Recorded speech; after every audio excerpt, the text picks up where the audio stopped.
அஸ்ஸலாமு அலைக்கும் வரஹ்மத்துல்லாஹி வபரகாத்துஹு. அன்பாத அனைத்து உறவுகளுக்கும் இனிய இரவு வணக்கம். என்னப்பா அது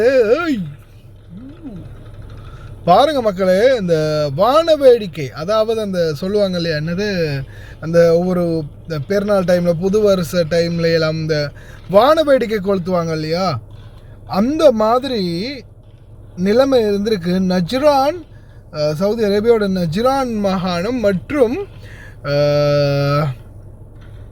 சானா பகுதிகளில் ரெண்டு மாறி மாறி இங்கேருந்து அங்கேருந்து இங்கே பறக்குது. அந்த இரவு நேரம்ன்றதால் அந்த விஷுவலை பாருங்கள், இங்கேருந்து அங்கே பறக்குது, அங்கேருந்து இங்கே பறக்குது, மாறி மாறி மாறி மாறி.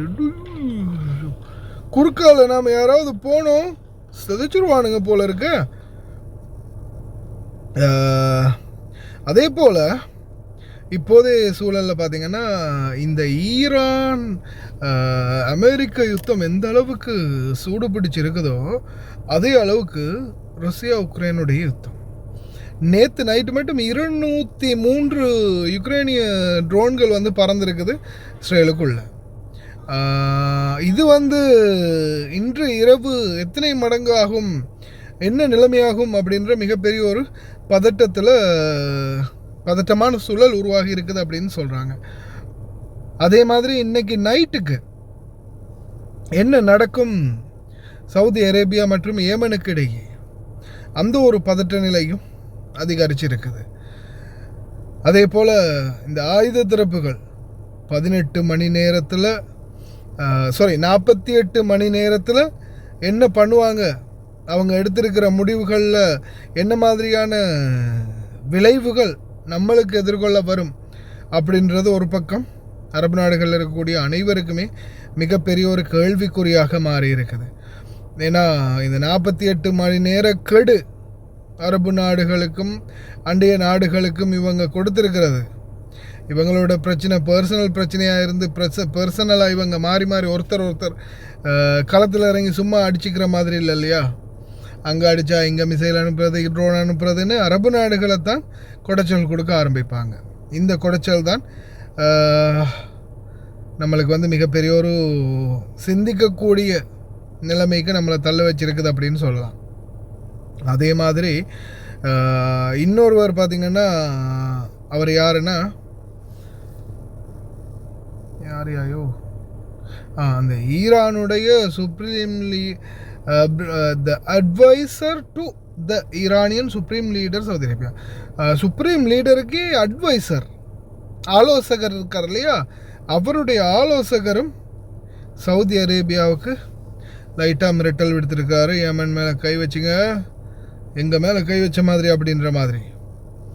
கடைசி வரைக்கும் இந்த ஈராக்கில் இருக்கக்கூடிய ஆயுதப்படை, ஏமனில் இருக்கக்கூடிய ஆயுதப்படை, இந்த ஈரானில் இருக்கக்கூடிய ஆயுதப்படை, லெபனானில் இருக்கக்கூடிய ஆயுதப்படை,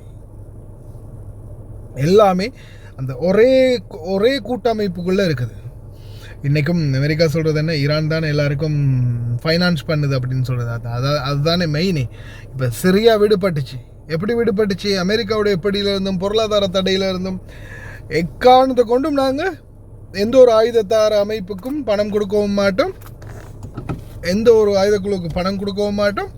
அதே போல் நாங்கள் எக்காரணத்தை கொண்டும் நாட்டுக்குள்ளே ஆயுதக்குழுக்களுக்கு வந்து அவகாசம் அளிக்கவே மாட்டோம் அப்படின்னு சரியா வந்து சலாம் போட்டதால் அமெரிக்கா வந்து அவங்கள வந்து சாங்ஷன்லேருந்து தூக்கிட்டாங்க, தீவிரவாத பட்டியலேருந்து தூக்கிட்டாங்க, தடை செய்யப்பட்ட நாடுகளோட பட்டியலேருந்து தூக்கிட்டாங்க. தலைக்கு அகமது ஷர்ராவுடைய தலைக்கு $10 மில்லியன் அமெரிக்க பரிசாக கொடுக்குறதா அறிவித்த அதே அமெரிக்க ஜனாதிபதி டொனால்ட் ட்ரம்ப் பக்கத்திலே போய் நின்று அகமது ஷர்ரா ஃபோட்டோ எடுத்துகிட்டு வரதை பார்க்கும்போது எனக்கு ஒரு நாள் ஃபுல்லாக அதை நினச்சி சிரிப்பு வந்துச்சு. இது தாண்டா அரசியல் அப்படின்ற மாதிரி. பாருங்கள், அன்னைக்கு தீவிரவாதியாக தேடப்பட்டு வந்த குற்றவாளி இன்றைக்கி அரசியல்வாதியாக போய் உட்கார்ந்ததும் அந்த பொலிட்டிக்கல் பவர் அதே யாரை தேட சொல்லி யாரோட தலைக்கு $10 மில்லியன் வச்சாங்களோ அதே நாட்டில் போய் இறங்கி அதே நாட்டு ஜனாதிபதிக்கு கை குலுக்கி அவன்கிட்ட இருந்து சைனையும் வாங்கிட்டு எங்கள் நாட்டை விடுதலையும் பண்ணியாச்சுன்ற கேத்தோடு திருப்பி வந்திருக்காங்க. சிரிய நாட்டு அரசு. எது எப்படியோ உண்மையிலேயே என்னை பொறுத்தவரையில் இந்த ஆயுத தரப்புகளை அந்தந்த நாடுகள் மட்டுப்படுத்தினாங்கன்னா நல்லன்றது. ஏன்னா சுதந்திரத்துக்காகன்னு கடைசியில் அவங்கள அறியாமலே அடுத்தது அந்த வந்த நோக்கத்தையே சிலர் மறந்துடுறாங்க. இப்போ இன்றைக்கி இப்போ ரீசெண்டாக ஹமாஸுடைய சில ஆக்கிரமிப்பு இதால் பல பேர் உயிரிழந்தாங்க. அந்த மீடியா ஒருத்தருக்கு ஒரு மெல்லிஞ்ச பொடியும் ஒருத்தன், ஒரு ஒல்லியான பொடியும் ஒருத்தன், உங்களுக்கு தெரிஞ்சிருக்கு நினைக்கிறேன், நிறைய வீடியோ போடுவான் அந்த பலஸ்தீனை பற்றி. அந்த மெல்லிய ஒருத்தர், அவருடைய பேர் எனக்கு ஞாபகம் இல்லை சரியா, அவரையும் அதே அவங்களுடைய கலவரத்துக்குள்ளே தான் கொல்லப்பட்டார். இஸ்ரேல் போய் அடிக்கலை, அவங்களுடைய அந்த குழுக்களுக்கு இடையே உள்ள கலவரத்தில் இந்த மாதிரி அவங்களுக்குள்ளே மோதிக்கிறதால பிரச்சனை தான் பெருசாகுது. அதே மாதிரி சவுதி அரேபியாவில் நஜ்ரான், அதே மாதிரி பார்த்திங்கன்னா அந்த பகுதிகளை கொஞ்சம் நான் இது பண்ணி சொல்லிக்கிறேன். நம்ம நிறைய பேர் சவுதி அரேபியாவில் பார்க்கக்கூடிய சொந்தங்கள் இருக்கிறீங்க. யமன், சவுதி இந்த எல்லைக்குள்ளே தான் அடி நடக்குது. நஜ்ரான், ஷரோரா, அதே மாதிரி பார்த்திங்கன்னா தஹரான், ஃபைஃபா, அல்வாதியா, இந்த மாதிரி ஏரியாவில் இருக்கிறாங்க. ஹாபாஸ், சரியா, இந்த மாதிரி ஏரியாக்களில் இருக்கிறவங்க கொஞ்சம் பாதுகாப்பாக இருங்க. ஏன்னா உங்களுக்கே தெரியும், ஜசான் மாகாணம் வரைக்கும் கடந்த நாட்களில் ஜசானில், அதே மாதிரி அப்ஹா, இந்த மாதிரி ஏரியாவில் கூட சில இந்த ட்ரோன் தாக்குதல்கள் நடந்தது குறிப்பிடத்தக்கது. அதனால் கொஞ்சம் பாதுகாப்பாக இருங்க மக்களே, கவனமாக இருங்க. இன்ஷா அல்லாஹ் எல்லாம் வல்ல இறைவன் பாதுகாக்கட்டும் அனைவரையும். இப்போதைக்கு நஜ்ரான் ரொம்ப பக்கம், அதாவது அந்த அவங்களுடைய எல்லை இருக்கு இல்லையா, எல்லை கோடு தான் அந்த இது நஜ்ரானும்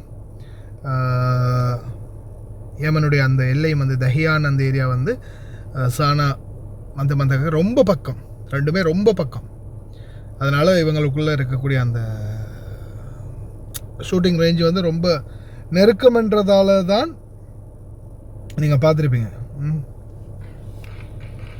ரெண்டு பக்கம் மாறி மாறி மாறி மாறி பறக்குது. இந்த நேரத்தில் யாராவது ஒருத்தர் குறுக்க போனால் கூட என்ன ஆகும், ஒரு ஃப்ளைட்டு குறுக்க போனாலும் என்ன ஆகும்? அல்லாஹ் தான் பாதுகாக்கணும். ரொம்ப கவனம் மக்களே, பிரார்த்தனை பண்ணுங்கள் முடிந்த வரைக்கும்.